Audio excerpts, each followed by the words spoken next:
No deal, a deal or no Brexit.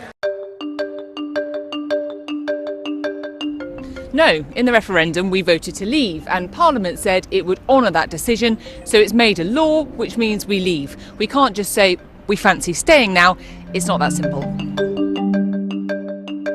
Well, in March 2017, Theresa May activated something called Article 50. Now, that started a 2-year time frame in which we had to sort out the terms of our departure from the EU. So organise things like what would happen to EU citizens living in the UK and British citizens living abroad, how much money, if any, we should pay the EU.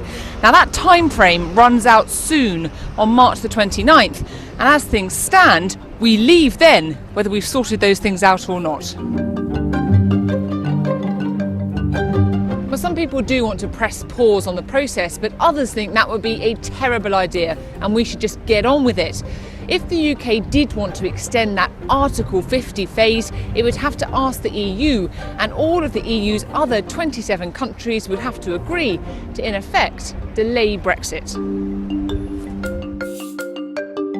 We might have heard of something called a transition period. Now, that would mean that once we officially leave at the end of March, there's a period after where not much changes. So there's time to put things in place like new trade or immigration laws. But that transition period is part of a deal. So if there is no deal, there is no transition. We just leave. Well, back in November, the EU and the UK government did agree a deal called a withdrawal agreement, and it sorted out things like citizens' rights, how much money would pay the EU, and what would happen at the border between Ireland, which will be in the EU, and Northern Ireland, which will be part of the UK. The trouble is, lots of MPs don't like it, and MPs have to sign it off. All the time they don't, well, it makes it more likely that we will leave without a deal. Oh, and so far, the EU says that deal is the only deal. They're not going to renegotiate it.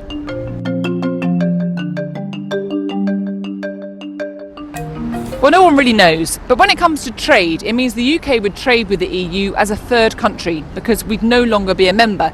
So we'd use rules already drawn up by the World Trade Organization. That's a global body which governs international trade.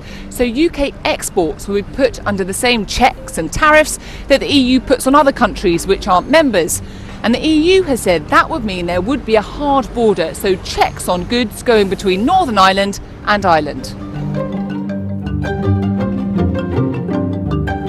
The Prime Minister has often said that, and there are people, particularly Brexiteers, who agree with her.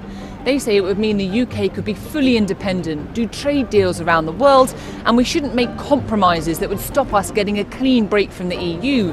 But those who are against no deal say if that were to happen, it could cause chaos at the borders, push up food prices, and could damage businesses and the economy. There are some in Parliament who are trying to stop no deal. Others want the Prime Minister to rule it out.